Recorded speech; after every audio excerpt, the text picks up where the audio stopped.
फक्त Marathi TV YouTube चॅनलला subscribe करा आणि आमचे लेटेस्ट व्हिडिओज सगळ्यात आधी बघण्यासाठी बेल आयकॉनवर क्लिक करायला विसरू नका।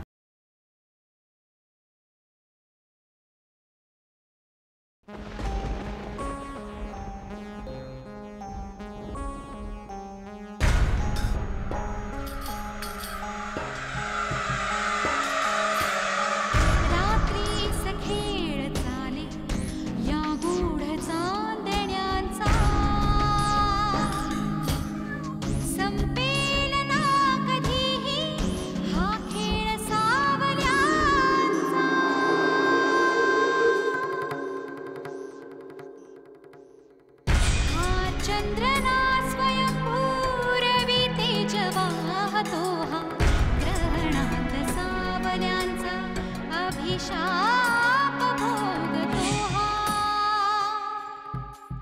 प्रीती सहोई साक्षी हा दूत चांदण्यांचा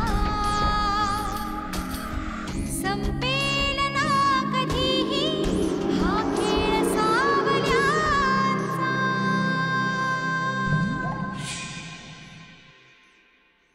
बोलता येत नाही माहिती ना तुला? तिच्या कृतीतून देवानी आपली नाराजी व्यक्त केली आहे, कळते का तुम्हाला? कसली नाराजी? अरे या मुलीची जी ट्रीटमेंट तू सुरू केली आहेस ना ती ताबडतोब थांबव। देवाला आणि दैवाला दोघांनाही हे मान्य नाहीये। बे छान काम केलंस। खरं तर मला भीती वाटत होती, अंगात येण्याचं नाटक सुरू करायला काही सेकंद जरी वेळ लागला असता ना तर सगळा डाव फसला असता। भारती मेली हे सत्य, पण ते मूल जिवंत होतं।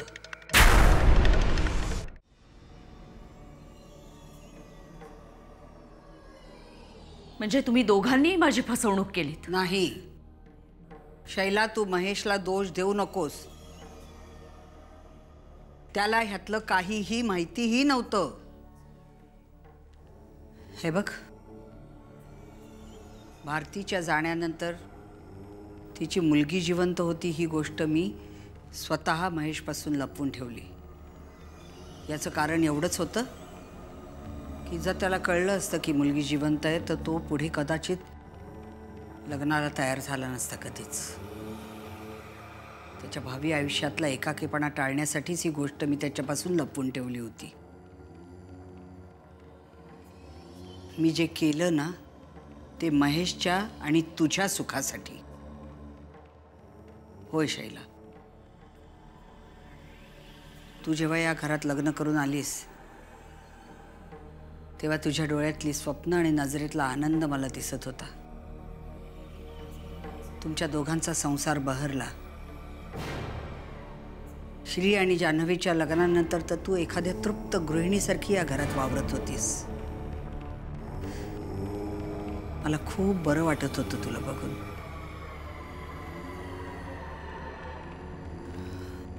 महेशचं आणि तुझं एकमेकांवरचं प्रेम मी पाहत होते आणि त्यातच मी जे काही केलं त्याचं समाधान मला मिळत गेलं।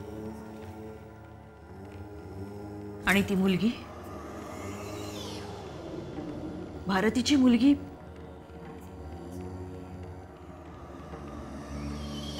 म्हणजे आता हे नकळत तुम्ही पाप माझ्या माथी मारलेत। आत्तू,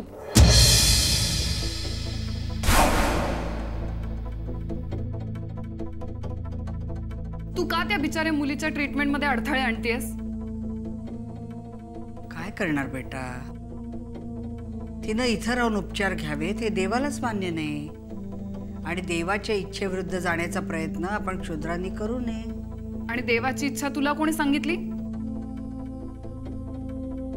मगाशी अंबाच्या अंगात आलं होतं, त्यावेळी देवाने हा संकेत दिला। तिनं इथून लवकरात लवकर निघून जावं, यातच सगळ्या घरादाराचं भलं आहे, कळलं?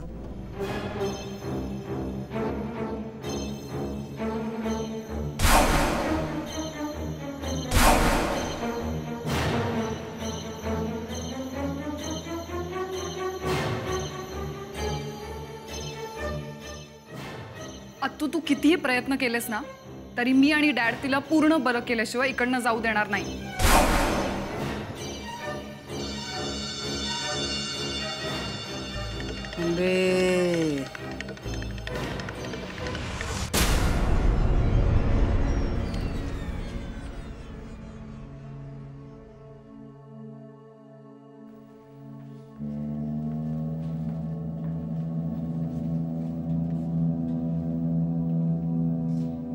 काय झालं ग? तुला बरं नाहीये का? नाही, काही नाही. मला माफ कर ग. तुझ्यासाठी काहीतरी करायची माझी खरंच इच्छा आहे, पण इच्छा असली तरी बऱ्याचदा आपल्या हातात काहीही नसतं.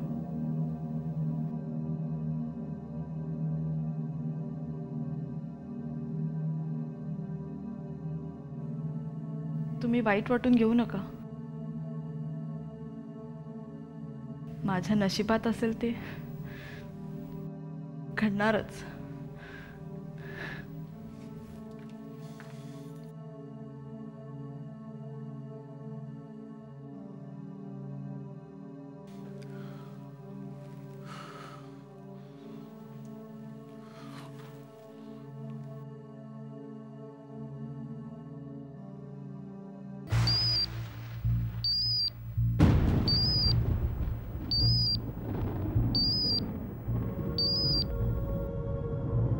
हाँ बोला uncle. Nachiket, I am very sorry. आज सकाळी दीदीनं तुझा इन्सल्ट केला. नाही अंकल, मला त्याचं नाही काही वाटलं. त्या मोठ्या आहेत माझ्यापेक्षा आणि वयोमानाप्रमाणे त्यांचा अशा या अंधश्रद्धांवर विश्वास असणं स्वाभाविक आहे. पण त्यात त्या निरपराध मुलीची ट्रीटमेंट अर्धवट राहिली त्याचं वाईट वाटलं. मलाही त्याचंच वाईट वाटतंय. अंकल, मला असं वाटतं की तुम्ही पोलिसात इन्फॉर्म करा. कदाचित तिच्या गावची माणसं तिला शोधतही असतील. You are right Nachiket, you are right. आता तिला तिच्या माणसांपर्यंत पोचवायलाच हवं. खरं तर ती जानू बरोबर ज्या वेळेस घरी आली त्यावेळेसच मी हे करायला हवं होतं, पण नाही. पण आता आणखीन जास्त काही बरं वाईट होण्या अगोदर तिला तिच्या माणसांकडे सुपूर्द करायलाच पाहिजे.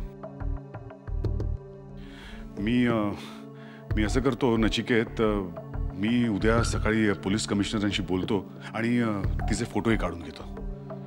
And sorry once again. Good night. Okay, good night. Bye.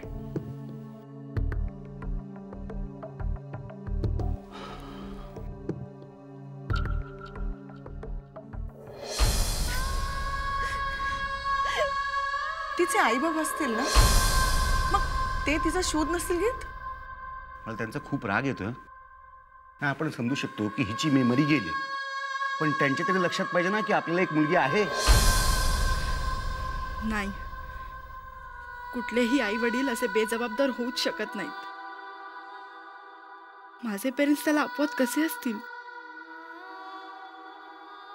एवढे दिवस होऊन सुद्धा कोणी मला घ्यायला कसं नाही आलं? का त्याने माझी काळजीच नसेल?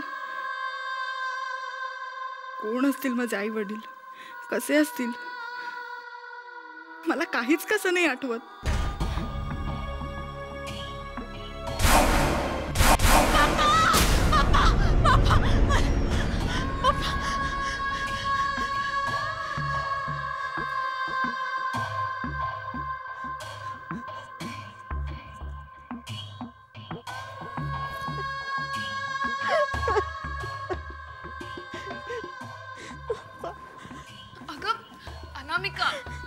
अशी का रडतेस तू? का त्रास करून घेतेस स्वतःला?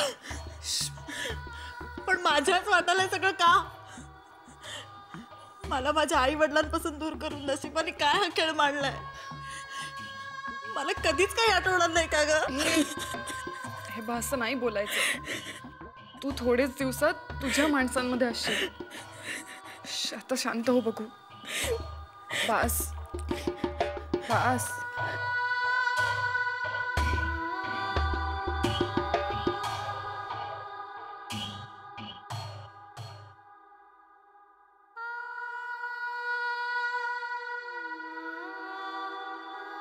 तुला कळतंय का मी काय सांगते तुला ते?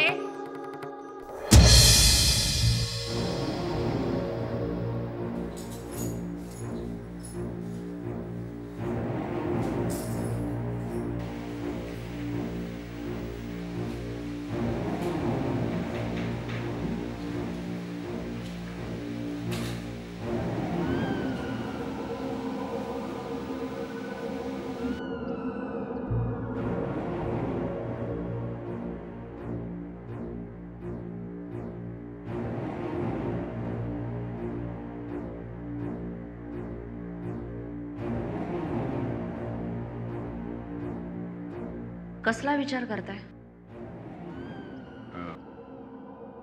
काही नाही.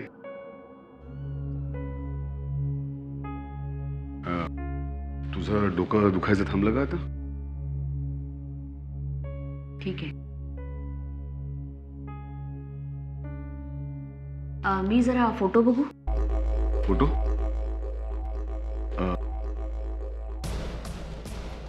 कशाला?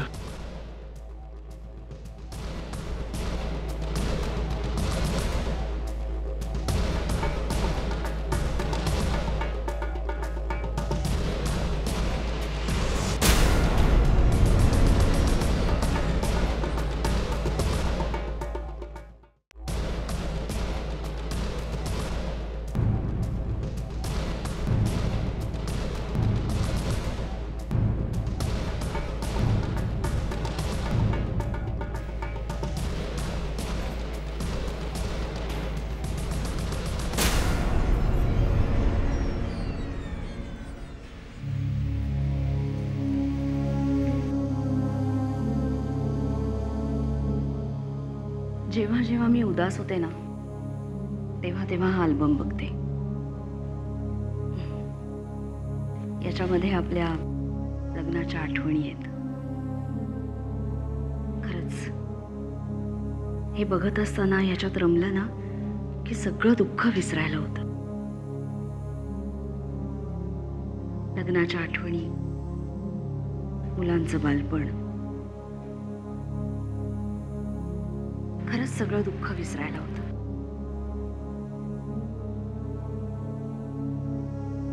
सॉरी शैला, माझा एक भूतकाळ आहे आणि आज तुला न विचारता मी त्यात डोकावलो.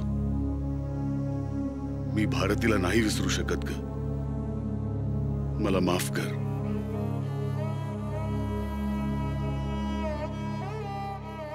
महेश, हा फोटो बघा ना.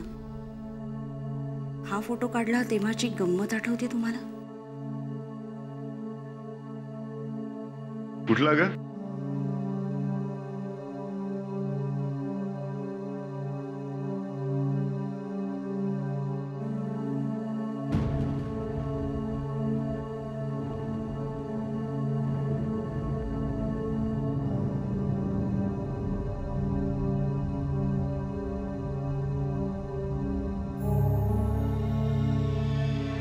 देवा, मी कोण आहे?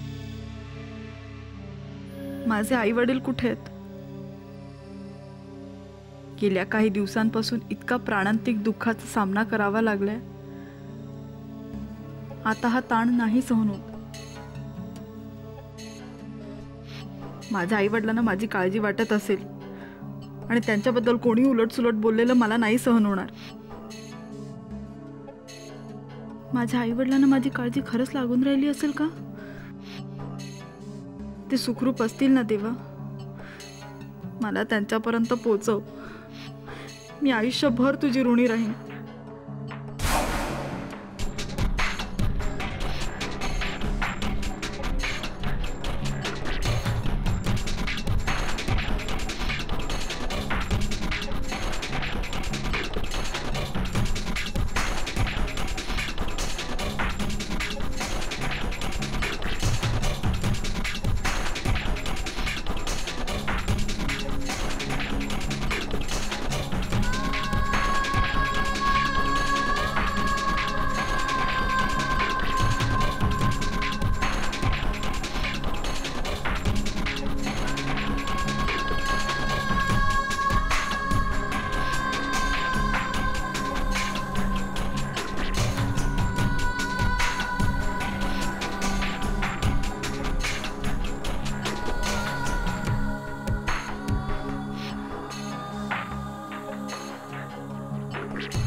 माझी झोपमोड होऊ नये म्हणून तसेच पडून राहिलात ना?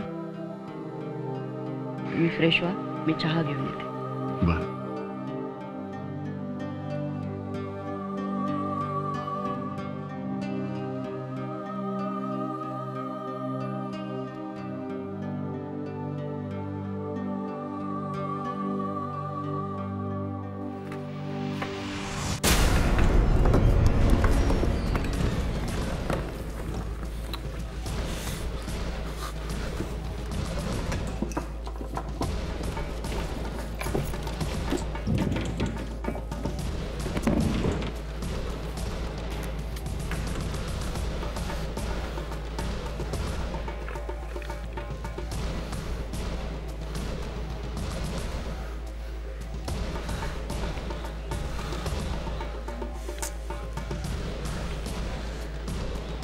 हे काय गौड बंगाल आहे.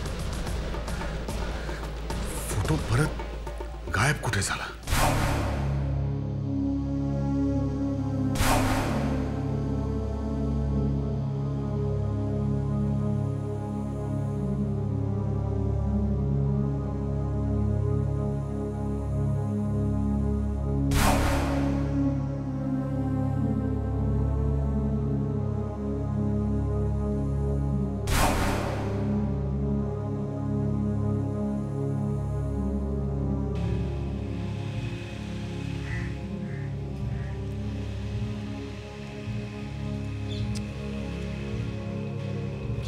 लवकर ये. हे सगळं खरं रात्रीच करायला हवं होतं. झोपले होते तर उठवता येत नाही तुला. चल आता वेळ नको घालवूस. रात्रीच्या अंधारात ह्या गोष्टी करायला सुरक्षित असतात. आता पेटव तू, पेटव. हा पेटव पेटव.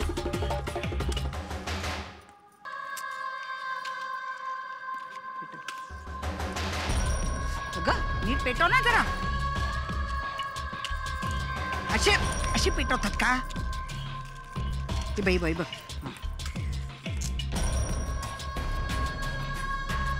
एक काडी पेटवता येत नाही तुला. अगं फोटो पेटवायचा आहे. नुसती काडी पेटवून काय उपयोग आहे? ती दिसतेय लगेच. अंबे लवकर कर. पेटव पेटव पेटव पेटव आधी पोट.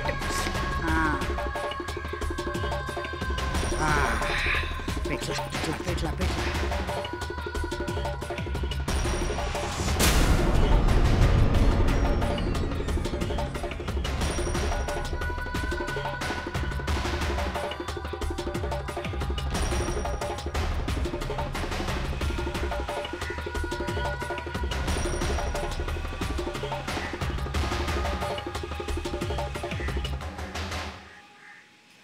आत्या,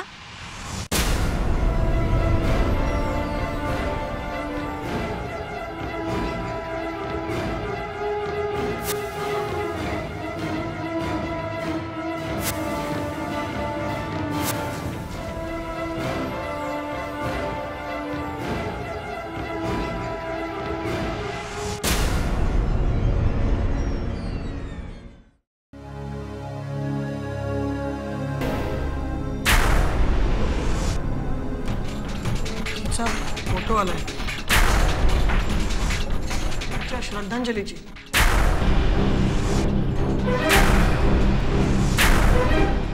कॉन्टॅक्ट नंबर वगैरे तसं काही दिलेलं नाहीये. फक्त तिचा फोटो आणि नाव दिलंय, हेमांगी.